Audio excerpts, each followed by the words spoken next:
आप देखिए, look at these cartoons. On the left, you have Xi Jinping, who split between the economy and the politics. उसका राजनीति और अर्थव्यवस्था के बीच में, राइट, मतभेद है, एंड ही इज स्प्लिट. दूसरा साइड देखिए, उसका निजी स्वार्थ इसमें इंपॉर्टेंट है.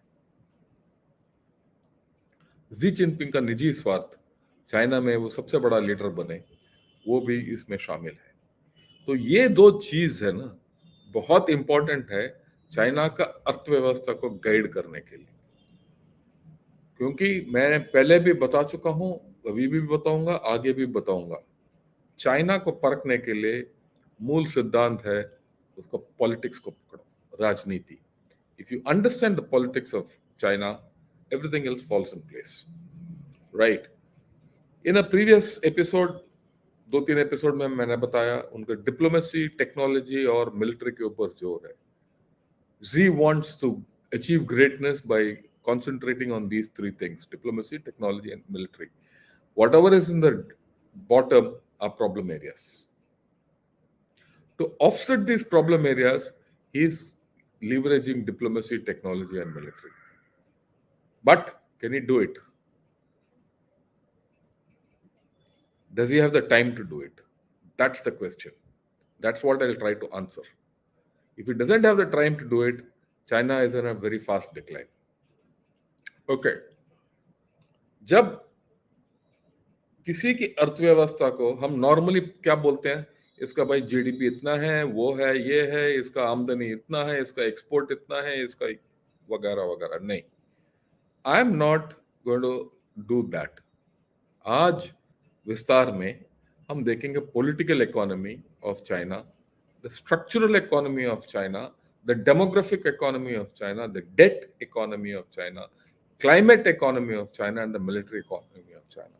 ये 6 अंग हैं चाइना के इकोनॉमी के.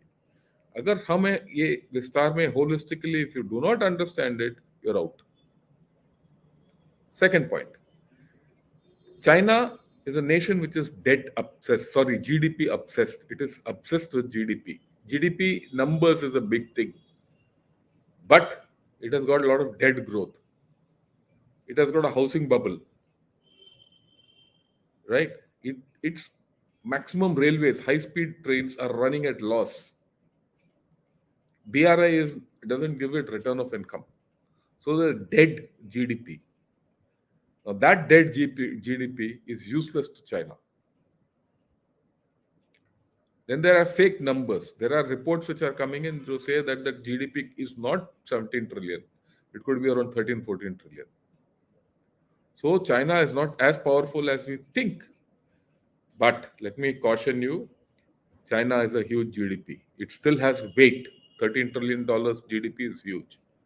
But it is not $17 trillion. And within that $13 trillion, the dead economy.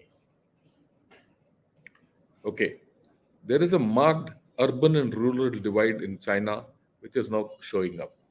And there is also a huge east-west divide, which is showing up. And latest which I heard is there's a censorship on poverty. Xi Jinping had said that, poverty has been eradicated, but there are cases of poverty coming up. These are all indications of where China is going and where its economy is. Okay, let's look at the political economy in detail. Because ये जो है ना मूल है. अगर ये हम समझ लें तो मान लो आप चाइना को समझ लिया. चाइना में 3 लीडर रह चुके हैं, खास करके माओ, डेंग जियाओपिंग और जी जिनपिंग. माओ जो है वो सबसे बड़ा लीडर माना जाता था, बट उसका जो कल्चरल रेवोल्यूशन और ग्रेट लीप फॉरवर्ड में इन्होंने मिलियंस ऑफ पीपल मर गए भूखमरी से. इनके जितने इंटेलेक्चुअल्स हैं उनको खत्म कर दिया और इसका इकोनॉमी को पीछे ले गया. डेंग सियाओपिंग माना जाता था कि ये सबसे बड़ा रिफॉर्मर है और उसने चाइना का इकोनॉमी को आगे बढ़ाया. बट इसी ने इसका वन चाइल्ड पॉलिसी लागू किया और ये जो वन चाइल्ड पॉलिसी इतना खतरनाक निकला है कि ये चाइना को डुबो रहा है और ये डुबोता रहेगा.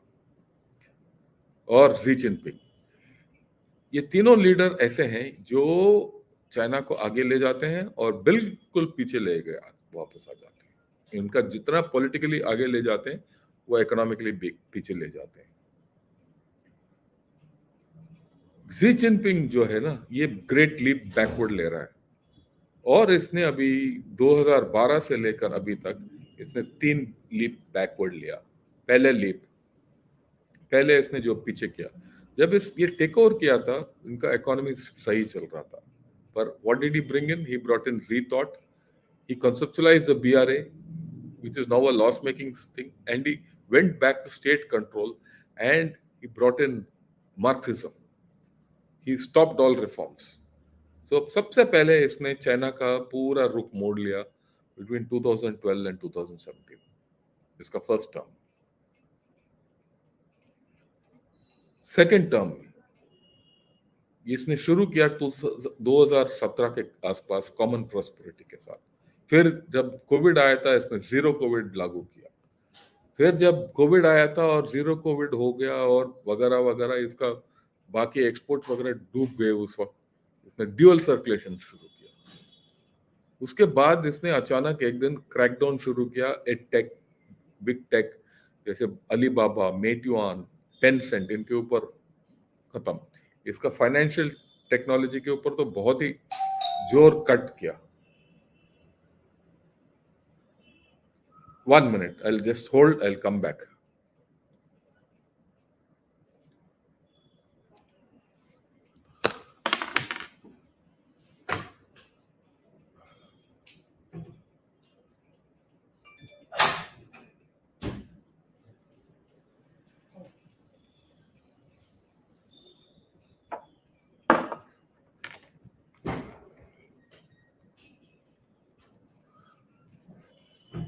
Oh, sorry, someone had come. I had to.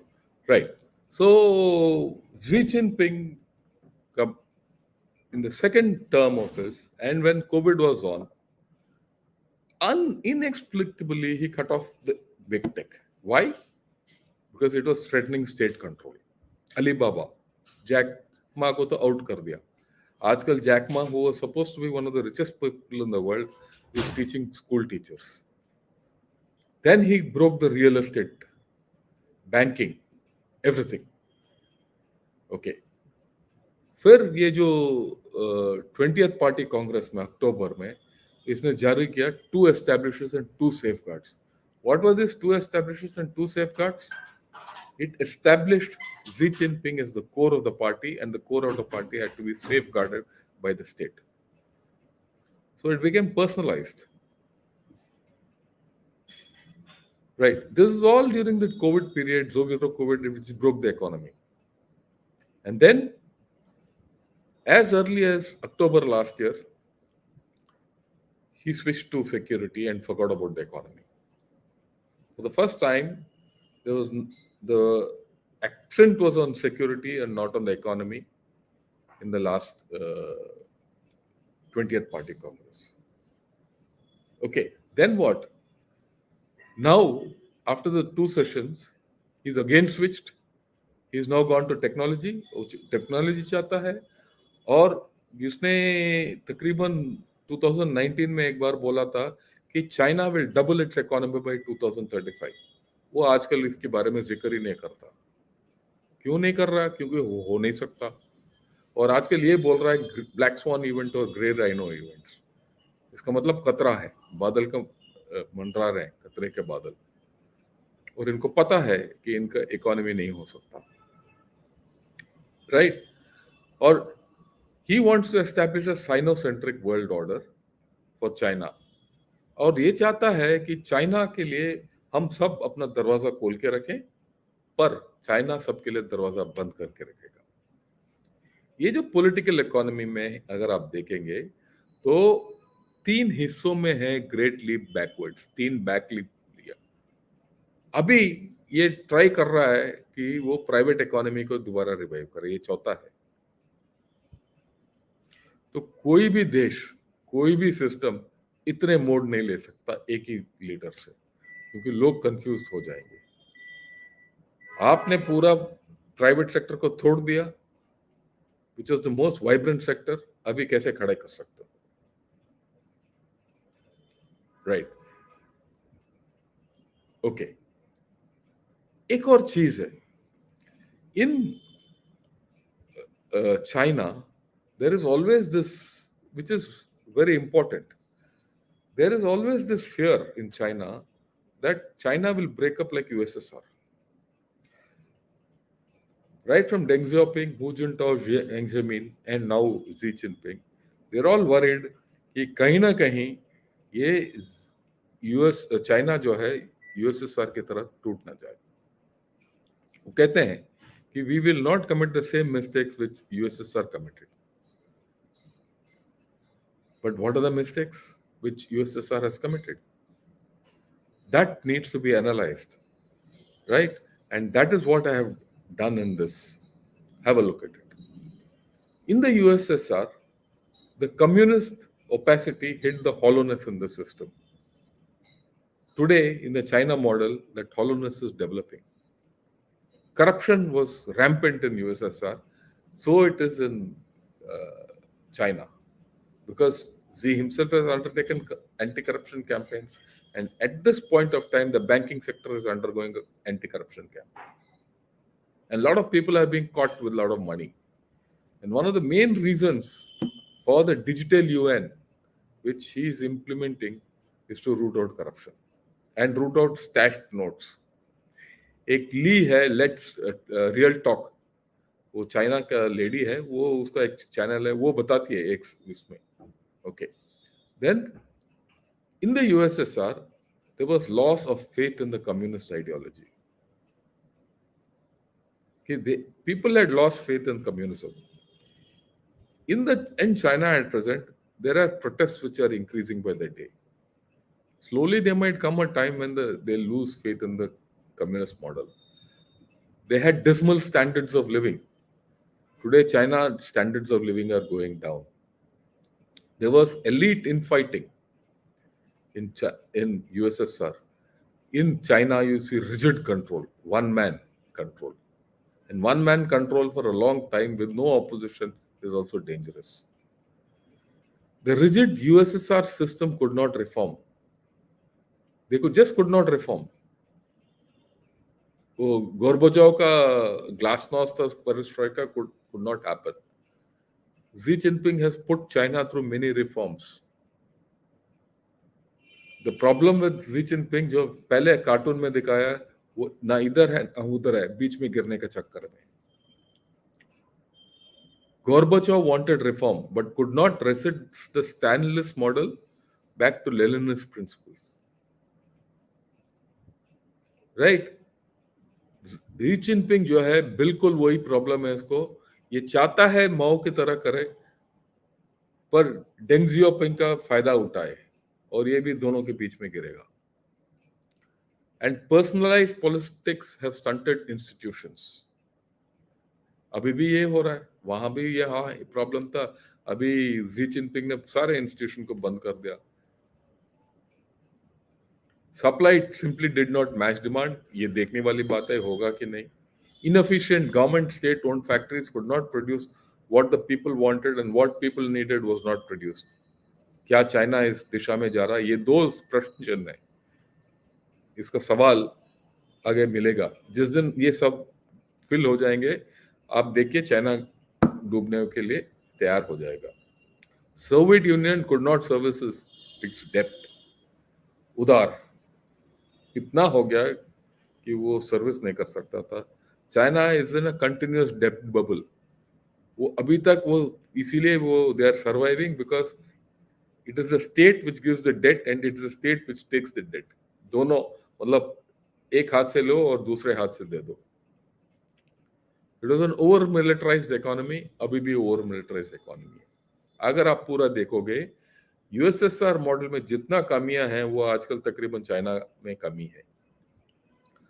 सिर्फ फर्क ये है कि USSR was a multi ethnic society. इतने बड़े बड़े स्टेट्स थे, वो टूट गया, बिखर गया. चाइना में वो होने का अंदेशा नहीं है, क्योंकि China is a mono ethnic state. 90% है. वो कोलैप्स हो जाएगा, टूटेगा नहीं. और जब कोलैप्स होने शुरू होगा, ये बबल कभी बर्स्ट नहीं होगा जिस तरीके से सोच रहे हैं, सब सोचते हैं कि Chinese debt bubble will burst, वो नहीं होगा, पर धीरे धीरे कॉन्ट्रैक्ट हो जाएगा और ये होने वाला है। ओके, अभी हम देखेंगे जियोपॉलिटिकल इकोनॉमी। एक तो पॉलिटिकल इकोनॉमी आपने देखा इंटरनली, जियोपॉलिटिकल इकोनॉमी एक पैराडॉक्स है चाइना में, अगर आपने देखा तो where China has markets it has no influence, and where China has influence it has no markets. China का इन्फ्लुएंस जो है वो अमीर देशों में नहीं है, गरीब देशों में है। गरीब देश इसके प्रोडक्ट खरीद नहीं सकते, अमीर देश खरीदना नहीं चाहते, तो ये महंगा पड़ेगा चाइना के लिए। ओके, जितने जियोपॉलिटिकल टेंशंस हैं, it pits China against the global north. जिसके पास पैसा है वो चाइना के अगेंस्ट है, चाहे आप यूरोप देख लीजिए या अमेरिका देख लीजिए या जापान देख लीजिए, कनाडा देख लीजिए, कोरिया देख लीजिए, जो अमीर देश है वो चाइना के विरुद्ध है। जो इंडेटेड साउथ है, ग्लोबल साउथ, कर्ज में डूबा हुआ है चाइना का, and they can not repay Chinese loans. तो इनका पैसा वहां फंसा हुआ है। आप भले इन्फ्लुएंस है, पर आपका पैसा तो फंस गया ना। उसके अलावा decoupling, relocation, friend shoring, D risking, ये सब हो रहे हैं। जब ये हो रहे हैं तो क्या है, या फैक्ट्री यहाँ से अब से निकल रहे हैं या एक्सपोर्ट कम हो गए। दोनों हालत में आपका फैक्ट्री देश के अंदर कम हो रहे हैं। अगर दो फैक्ट्री कम है तो आपका जॉब्स भी कम है, राइट। अगर जॉब्स कम है तो आमदनी कम हो जाएगा, आमदनी कम हो जाएगा तो प्रोडक्शन कम हो जाएगा, तो सब कुछ प्रॉब्लम है, एक्सपोर्ट नहीं होगा। आपका आमदनी कम है तो कंजम्पशन नहीं होगा। इंपोर्ट नहीं हो रहा है, इंपोर्ट किस लिए हो रहा है, आपका प्रोडक्शन ही नहीं, तो इंपोर्ट करके क्या करोगे। ऊपर China has under the chip war and tech sanctions, इसके बारे में बाद में भी बात करूंगा। USA through the chips act has denied technology for semiconductors, and that is going to be costly. Last point, international inflation has reduced buying capacity of outsiders. This is across the board. Even the global south is not able to buy. Where it has influence, वही मैंने पहले बोला था, where China has influence, it has no markets. Where China has markets, it has no influence. This is a paradox.